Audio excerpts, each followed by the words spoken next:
This is the record of an outstanding tour to the People's Republic of China.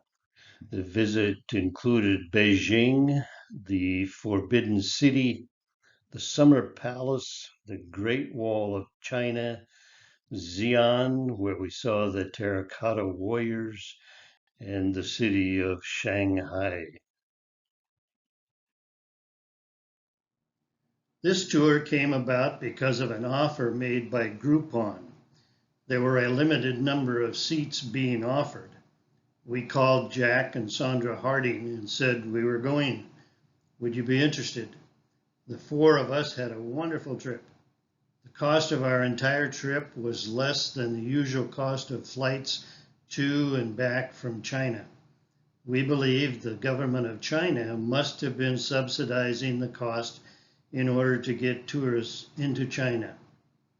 The tour started in Beijing, where we will share with you the Forbidden City, the Great Wall of China. We then flew to Xi'an for the major site of the terracotta warriors. Next came the flight to the Venice of China, Suzhou, with its canals, then Hangzhou, and ending in Shanghai, and then back to Beijing and home. We left Medford on a Tuesday at about 1:30 p.m., going to Salt Lake City and then LAX, and then on to Beijing, landing there on Thursday. The flight from LAX to Beijing was 13 hours. Our total travel time was about 26 hours. The Beijing airport is the second busiest in the world, second to Atlanta. We were met at the airport by our tour guide, David. As it was too early to go to our hotel, we headed for Tiananmen Square and the Forbidden City with no sleep. Outside of China, Tiananmen Square is best known for the protests of June 1989 and armed suppression of a pro-democracy student movement. The square is very large, 960 yards by 550 yards. It was built in 1651 and enlarged in the 1950s to hold over 500,000 people. The Great Hall of the People and the Revolutionary History Museum are on the sides of the square. We noticed all of the cameras that you can see in this one photo on many posts. The mausoleum of Mao Zedong is on this square, and on this day there were thousands of visitors lined up to view his body. We crossed the square on our way to the Forbidden City on the left of the picture.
Approaching the Meridian Gate, we were in the outer courtyard.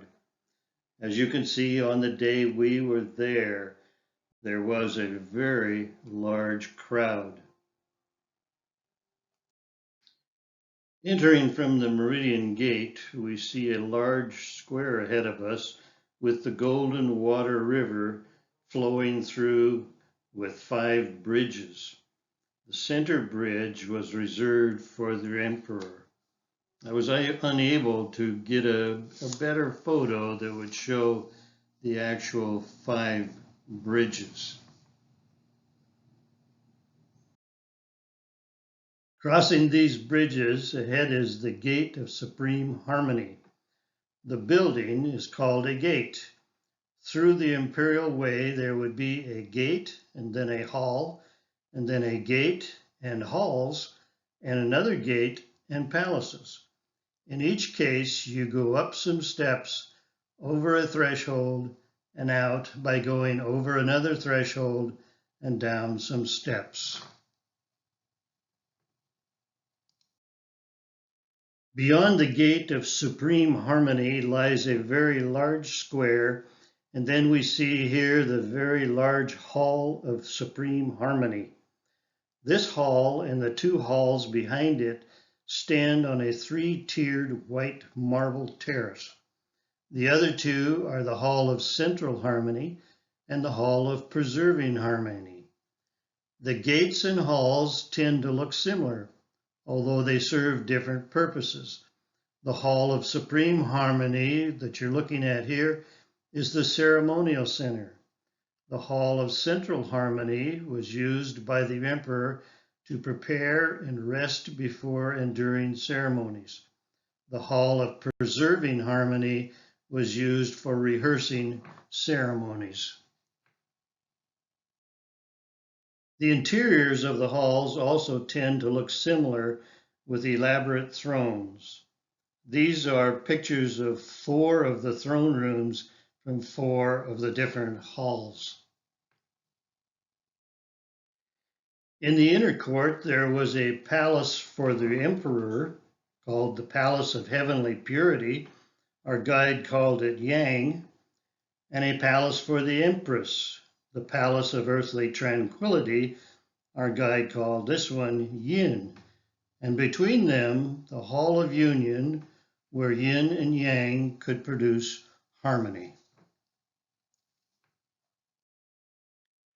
The sloping ridges of the building roofs are decorated with a line of statuettes led by a man riding a phoenix. It looks like a chicken, and followed by an imperial dragon.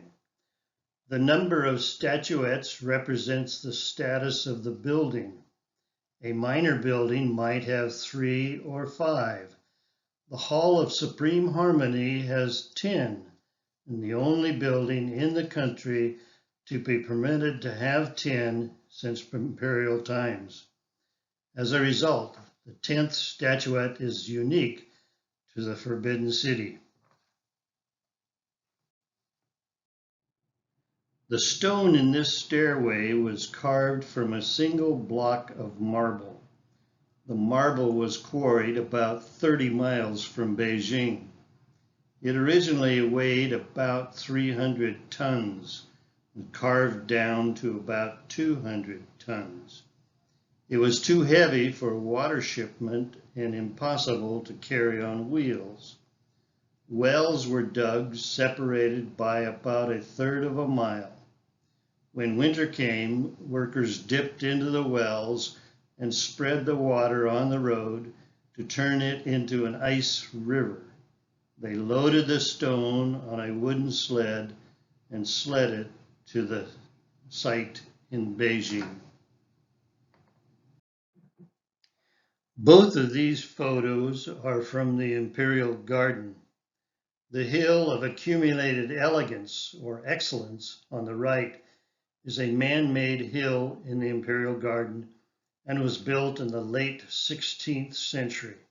It has a winding path to the top. This is the detail just under the roof lines.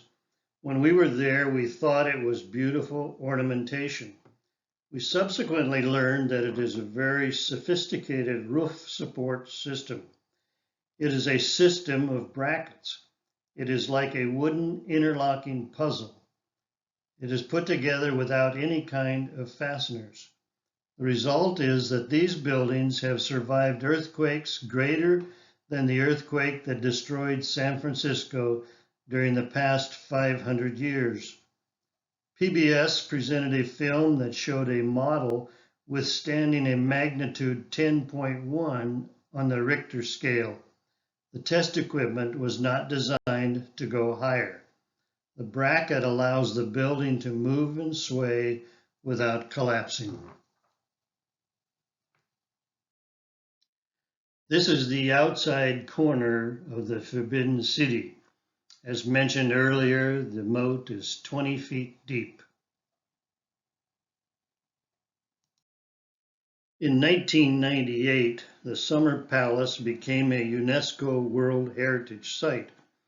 The area is about 1 square mile, and 3/4 of the area are covered by the Kunming Lake. The lake was man-made, and the excavated soil was used to build Longevity Hill with the Summer Palace. The average depth of the lake is about 5 feet.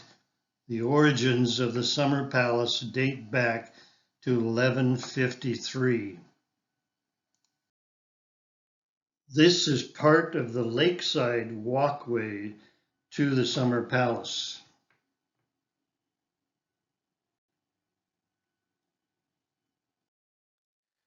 The long corridor was originally built in 1750. The entire corridor is 2,389 feet long and contains more than 8,000 artistic decorations, including paintings of famous palaces in China and scenes from Chinese mythology and folk tales.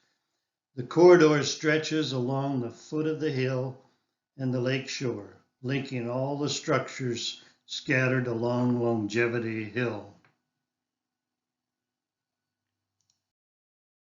The marble boat, also known as the Boat of Purity and Ease, is 315 feet long. The original wooden boat was burnt in 1860 and was replaced by a marble copy with Western-style paddle wheels. The superstructure is made of wood and painted to imitate marble. The boat does not float. The tour included a dragon boat ride across the lake. Our next stop was a pearl factory. We were shown how they were cultivated. Notice in the upper left number of pearls in that one oyster. And we had an opportunity to buy any of these that we would like. The necklace on the lower right could have been taken home for $206,452. We were on our way to the Olympic Park with the Bird's Nest Stadium. The stadium was designed for the 2008 Summer Olympics and will be used again in the 2022 Winter Olympics. We did not get to see it in the night under lights, so I borrowed that photo. There was special interest in the IBM building that was near the Olympic Park. The top of the building is in the shape of the Olympic flame. It is of special interest because Jack Harding worked for IBM for many years and retired from IBM. It was at the Bird's Nest Stadium that we learned that our travel companions, Alan, Jovan, and Peyton, were witnesses. Peyton was the only child on the tour. By the end of the tour, she was loved by everyone.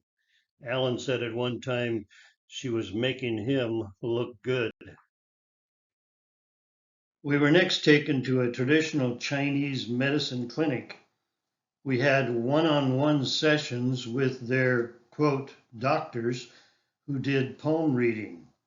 They prescribed 3 herbs for Alvin at a cost of $400 per month, and Carnell needed a 3-month supply of herbs to help her sleep for $250 a month. We were not buying. Sandra Harding did buy something, don't know what. Leaving the clinic, we walked past the street dinner stalls that were just being ready for the evening. We only had time to walk past them to the bus. Would have loved to try some of these delicacies.